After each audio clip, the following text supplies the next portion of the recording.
All right, so this is it's kind of a painful episode to film. Some people have been wondering what's up with kILLface, what's the next plan, what's it doing now? Well, as you saw by the intro, that's what this video is about.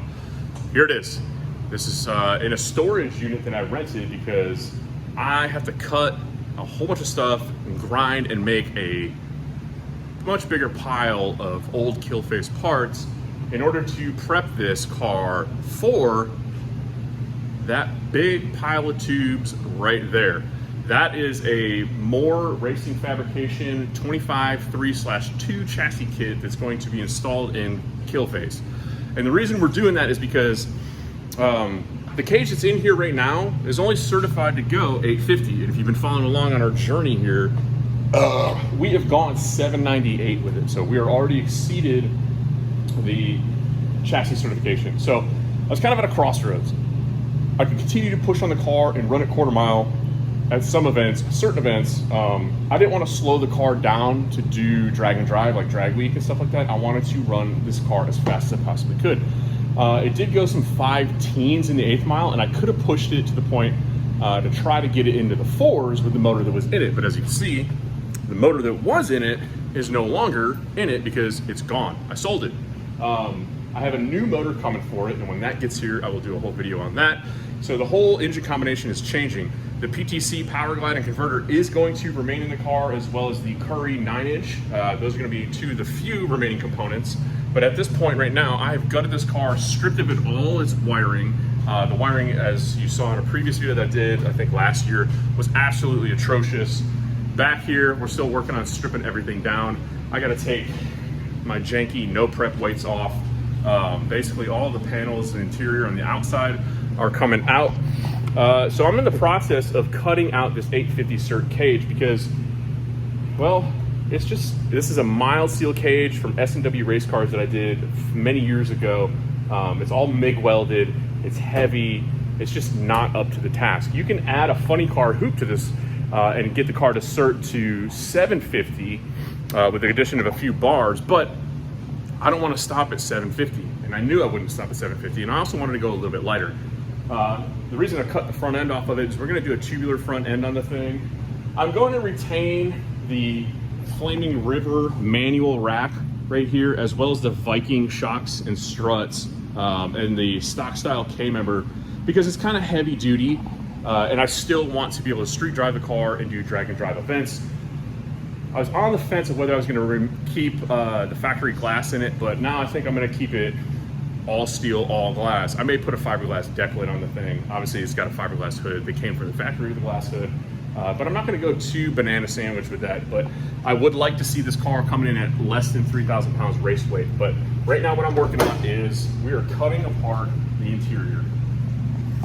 So if you've ever wondered what is in the guts of kILLface, this is it. And I'll be honest, it's not pretty. This is a mild steel cage, pre-bent cage from S&W Racecars. I did the 2x2 box tubing through the floor subframe connectors myself, plated with 6x6. I'm pretty confident in my ability to weld with a MIG welder and do all this stuff. So the original purpose for this cage was only to certify to 850, and I think it did its job kind of well. I mean, these are not the best welds, and that is why when it comes time to put in this new cage, I am not going to be the one to do it. I am going to leave this one to the pros. I could probably screw around for a little bit for like a year or so and try to figure out how to TIG weld, chromoly. I mean, I've done some TIG welding on a flat bench, but number one, I'm 6'5". I'm a thick boy, and I don't feel like bending in and all up underneath a million bars trying to fully weld out this chassis. And I could probably make money while I paid somebody else to do it. So this car is under the knife right now. I have locked in with Eric Yost at Customs by Biggin. He is going to be the one to install the chassis and set up and install these dope ass parts. These trick little bad Johnnies right here are the low prep / radial 4-link brackets from Tin Soldiers race cars. Unlike traditional 4-links, these use a little bit shorter of an upper bar to kind of simulate like a Mustang style stock suspension. So I bought that from them, and I also bought their bar kit which is inside of this box. I bought their billet shock mount, so we're going to coil over on the back. I bought their anti-roll bar, which I think is a Hammer B Ham fabrication. I don't even know, Hammer B Ham fabrication. The 4-link bars right there. And also you can see that the car has no brakes on it because I went ahead and picked up a full set of brakes from TBM. So we're gonna get some sick TBM Johnnies all the way around in this thing. I need to get another set of Viking coilovers for the back because the shocks that were on here were regular Vikings in stock location. So we are going to be eliminating the original setup on here. This car has been running with a stock location, stock Mustang coil with just some instant center brackets down one hole. That is how we have had some varying levels of success. And the reason it's like this is because the drag week rules for the street race small block power outer class state that you cannot have a coil over conversion in the rear of a car. You can have a coil spring, don't you fucking dare wrap that thing around the shock. So that's all going away. I have a lofty goal of running a 6-second quarter-mile pass on a small tire, and I know you can get it done with stock suspension, but converting to 4-link just made more sense. We are turning this car into a Swiss Army knife. I ran through the list of classes that I would like to run in competition, and those are small tire no prep, drag and drive events that have classes that allow me to go quicker, as quick as 650 or faster. And all of those classes allow you to run a 4-link suspension in the back. I have zero desire to run stock suspension classes. So I wanted to put a suspension in here that's one, easier to set up initially. You can do these adjustable torque boxes, but if you screw them up and get them wrong, well, then you're really screwed. A 4-link is a little bit easier to install into the car and get set up. And it's also a much more versatile suspension system because I can adjust the bar angles and go run a radial prep track, or I can change it up and go run a back of the track no prep. So I want to have a Swiss Army knife of a car that has the ability to do everything. The car will be converted to methanol. So this is all going to change back here as well. We're going to retain this 15-gallon fuel cell. I have a mechanical fuel pump that's going to mount to the new motor. It will remain LS based, but you will have to wait until I get my hands on the new motor to see what the new power plant is going to be. So I'm going to get to cutting, and then we will see where we end up today. It's friggin' hot.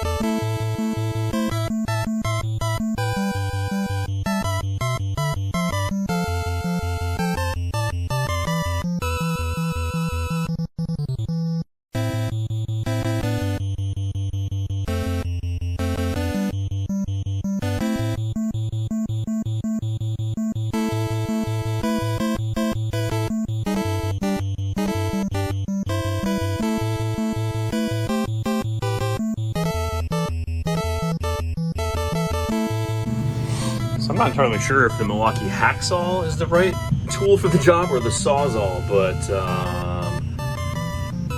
seems to be a lot of smoke. You can see that on camera. It's not coming from the blade. It's coming from right here. This is screaming hot. And also, I got the blade stuck.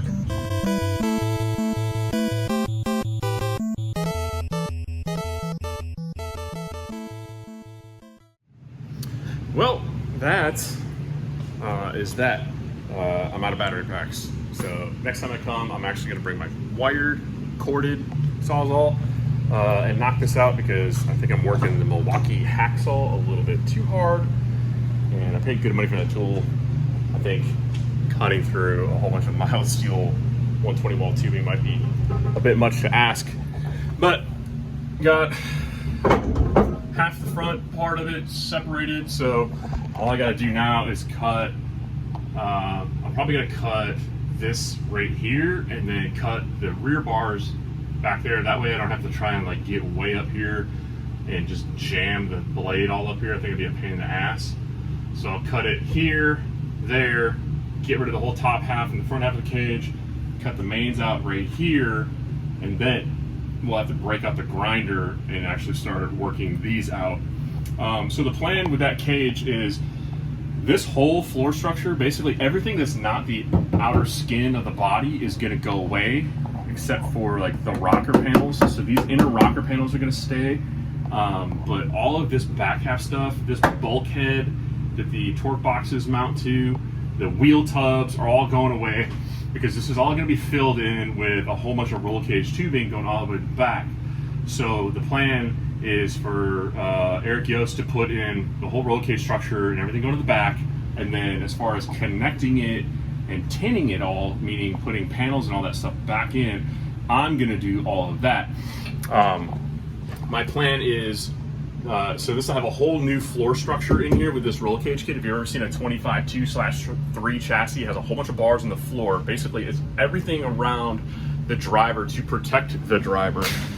So there's certain classes out there that I might be interested in running that require you to have stock firewall and stock floor pans. So the car will be cut at the base of the firewall, and the entire trans tunnel and the floor structure and all that was going to come out. You can get replacement floor pans for a Fox body, which are identical to SN95 for pretty cheap. I think about $200 per side. And so I'm going to buy fresh floor skins, factory floor skins, and cut them up and graft them kind of like puzzle pieces in between the bars and the structure. Two reasons for that. One, it's cleaner. Two, it's going to allow Big N, Eric Yost, to put the cage in all the way as far down as possible as it can go. So one of the problems that I've had with the car over the years is, here's where my seat mounted right here on the box tubing. It's pretty strong, okay? And then it also mounted off the factory location on the front.